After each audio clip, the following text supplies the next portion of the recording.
eleito pelo povo. Claro, a gente tinha vivido anos de ditadura, foi na década de 90, muito próximo, né? E eu acordei lembrando disso, Magá, não é que eu sonhei, eu lembrei. Naquele momento eu falei, eu vou aceitar o ministério do presidente Lula, vou fazer aquele papel, O que né? pesava contra né? na sua decisão? Porque eu achava que, assim, como eu sou uma pessoa de centro, eu nunca fui de esquerda, eu nunca apoiei o PT, Poderia te confundir? eu falei assim, eu tenho que dar legitimidade, eu tenho que mostrar, né, que nós só temos no segundo turno, né, não temos outra escolha. O único democrata que foi para o segundo turno, na minha cabeça, na minha opinião, é o candidato Lula. Porque eu convivi como senadora os 4 anos do então presidente Bolsonaro. Né? Eu participei da CPI da Covid, eu fiz uma série de denúncias, ninguém me contou, eu sou advogada. Eu vi as falcatruas que estavam tentando fazer com compra de uma vacina que não existe, nunca vi essa vacina, com pagamento antecipado para depositar em paraíso fiscal, né? Numa nota absolutamente fria e errada. Então eu falei, não tenho como, né? Enfim, atrasou a vacina e deu toda essa situação econômica que o Brasil viveu. Então, eu falava, eu tenho que dar legitimidade, eu não vou aceitar ministério.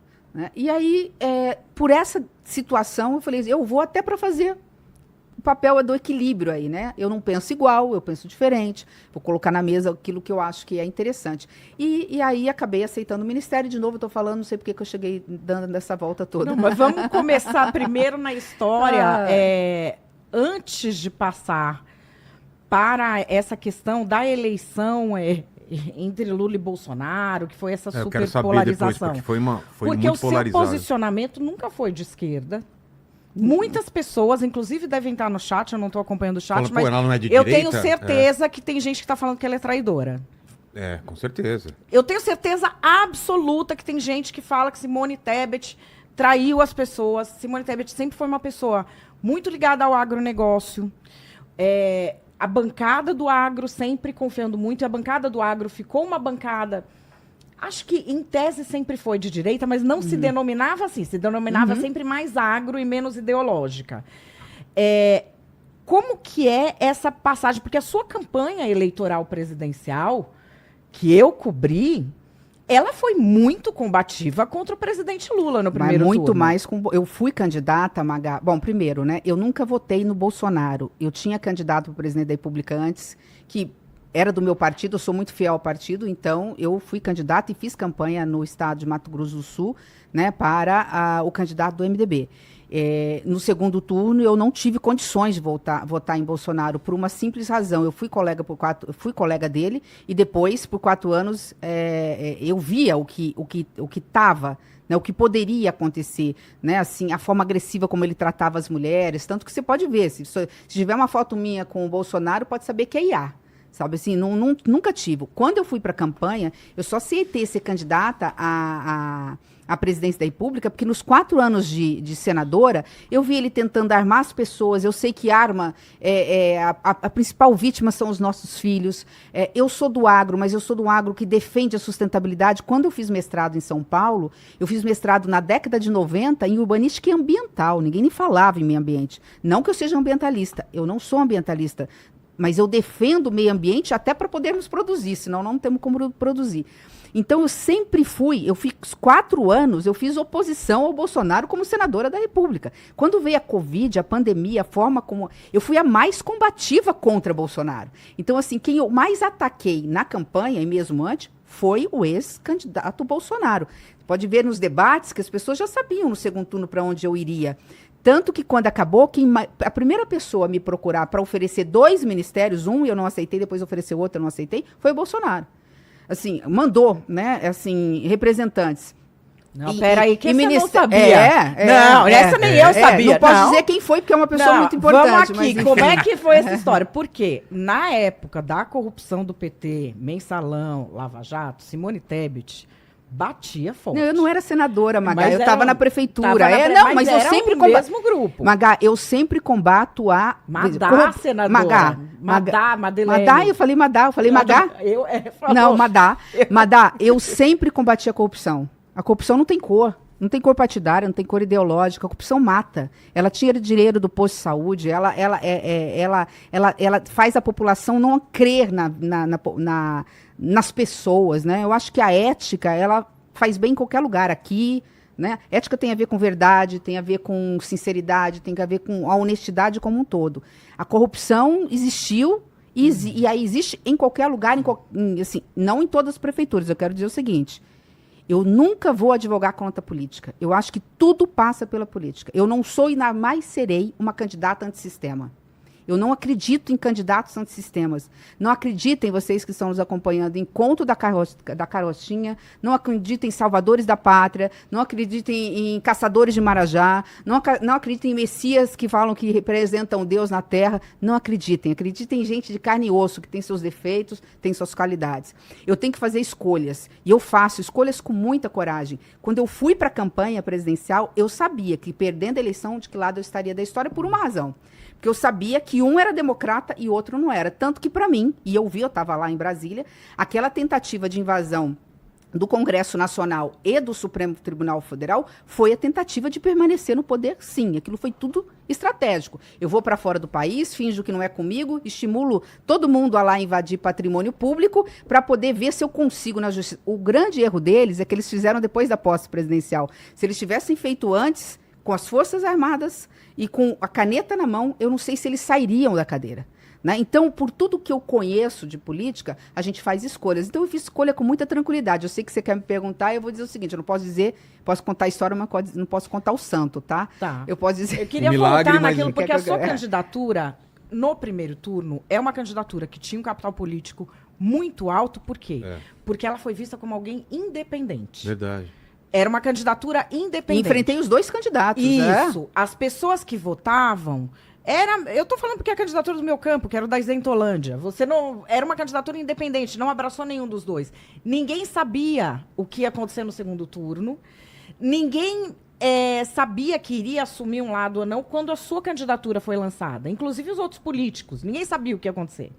Até porque havia uma expectativa de crescimento também muito interessante. É que no meio do caminho eu já vi que não daria. Depois eu falo por quê. Mas assim, no comecinho, todo mundo falou, sim, é a independente. Sim. Na minha cabeça, eu não vejo o Bolsonaro ter a ilusão de que vou chegar em Simone Tebet e ela vai vir para cá. Vejo Lula pensar isso, mas não vejo Bolsonaro. Agora, isso ocorreu? Te ofereceram? Correu. Como é que foi isso? Eu estava no diretório, no escritório do MDB, junto com o então presidente do meu então partido MDB. Meu marido estava junto, recebi uma ligação de uma pessoa que tinha sido ministro, não posso dizer quem, do candidato, dizendo, olha, ele te oferece o mapa de porteira fechada, que é o Ministério da Agricultura e Pecuária, que é um ministério estratégico, né? Importante, do qual eu conheço, eu tenho conhecimento muito sobre o assunto, eu sou do agronegócio. Né? Eu, minha família, meus irmãos, minha mãe, somos do agronegócio. E eu simplesmente isso eu não tenho, porque não é comparação. Para mim não se compara quem é democrata e quem não é democrata. O resto, todo mundo tem seus defeitos, eu vou tentar fazer o meu melhor pelo país. E depois, não satisfeitos, no outro dia, liga uma outra pessoa, me encontra, essa outra pessoa, por deferência eu fui, essa ainda é mais importante, eu não posso dizer quem é. E fala, olha, eu sei que você é educador, me desculpe, eu sei que não é o seu perfil, você não vai para um lado ou por outro por conta de cargo, mas assim, te ofereceram o Ministério da Educação, na época era Educação e Cultura, né? Enfim, o MEC, né? Enfim, com o FNDE, que é o fundo, né, e tal, eu falei assim, olha, não é isso, eu não estou à venda, não é isso que está em jogo para mim. O que eu não posso aceitar são retrocessos. Para mim, a extrema-direita, ela estimula o ódio contra quem pensa diferente, o ódio contra as minorias, o ódio contra a mulher, né, para mim, essa onda de violência política, não estou falando só do Brasil, não, é no mundo, tá? É fruto desse discurso de ódio nas redes sociais, a mulher está morrendo muito mais pelo simples fato de ser mulher por conta do discurso de ódio, né, está cada vez mais o discurso de ódio contra aqueles que têm uma orientação sexual que as pessoas acham que não é a padrão, que não é a normal, e eu nunca fui criada dessa forma, porque a minha fé, a minha religião, que eu sou católica, né, ela não admite nenhum tipo de discriminação, então isso para mim é infinitamente superior a qualquer outro tipo de situação menor. Então, de novo, você tem que fazer escolhas na política, e ainda teve uma questão, eu tinha na minha cabeça que eu ia ficar, depois de um tempo, eu vi que não tinha chance, que eu ficaria em quarto lugar. Que o Ciro ia ficar um pouco na frente. Fiquei relativamente tranquilo. Quando acaba a eleição, eu não imaginava que a eleição fosse dar um resultado tão apertado. A ponto de um voto para cá, outro para lá, Vila, ela deu 900 mil votos. Pô. Se você falar, foi 1 milhão e 800 de diferença, então é 900 mil. Se eu voto, tiro o voto daqui, coloco lá. E aí, quem era de esquerda não se posicionou, que era o Ciro. Né? Eu falei, como é que... Eu não posso ser omissa. Né? Se é uma coisa assim que eu não admito assim, na vida pública, é uma pessoa entrar na vida pública e não ter coragem. Qualquer cidadão precisa ter coragem. Mas quem está na vida pública exercendo uma missão, seja vereador, seja presidente da República, tem coragem de tomar atitudes. E a população que julga se é certa ou se é errada. E eu falei, eu preciso definir isso aqui, eu preciso ir para algum lugar. Porque as pessoas que votaram em mim podem... Metade, eu falei, vão gostar, metade não. Mas eu preciso, né, dar alternativa para a população de ter sobrevida à democracia. Então, eu não pensei 2 vezes. No final da eleição, eu já sabia para que lado eu ia. Eu tinha convicção disso. Eu nunca... E, de novo, você tem razão, sem nunca ter votado no PT. Então, são escolhas que a vida nos dá, né? E uma bagagem. E eu tenho um reconhecimento...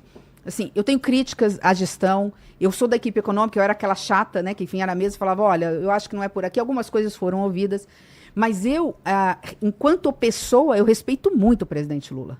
Eu nunca tive problema enquanto pessoa, inclusive quando eu fui prefeita, e nós levamos a maior fábrica do mundo de celulose, até tem 2 episódios em relação a isso, e o presidente foi lá enquanto presidente, né, e meu pai foi, o Lula perdeu várias vezes a eleição, e a primeira vez que o Lula tomou posse, quem deu posse pro Lula enquanto presidente do Congresso Nacional foi meu pai.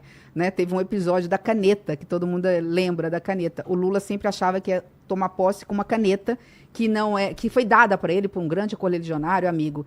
E ele bate a mão assim e esqueceu a caneta. Meu pai tira a caneta, que ele acho que tinha ganhado, porque a caneta é meio cara, então meu pai, libanês, turco, não teria comprado uma caneta cara daquela, tira a caneta e dá a caneta para o Lula tomar posse. O Lula toma posse, na hora que meu pai vai pegar a caneta de volta, o cerimonial vai falar assim, olha, desculpa, presidente do Congresso, não presidente, mas agora ela passou a fazer parte do acervo histórico da República. Claro. Ela vai para um museu, né? E meu pai ficou sem a caneta. Falou, mas tudo bem, eu tive o privilégio da posse como presidente da República, tá tudo certo. Estou aqui brincando, claramente, né?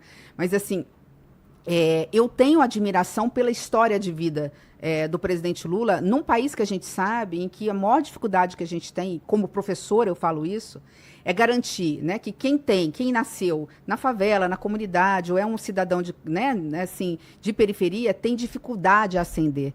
Né? Então, assim, essa história de vida do presidente Lula, para mim, é uma história de vida muito bonita, que é uma história de vida, de novo, ainda que eu não tenha a mesma ideologia dele, que eu acho que estimula as pessoas a falarem, eu também posso dar certo, né? Eu também posso crescer, eu também posso ser alguém, né?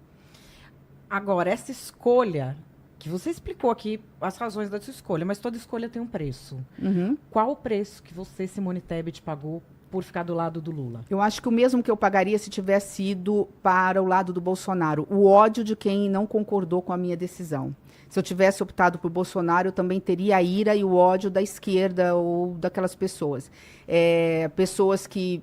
Eu vou subir o elevador, agora não mais, mas que literalmente viram as costas para mim. Ou não me dão bom dia e viram as costas. No início eu tive que andar com escolta, eu tive ameaças,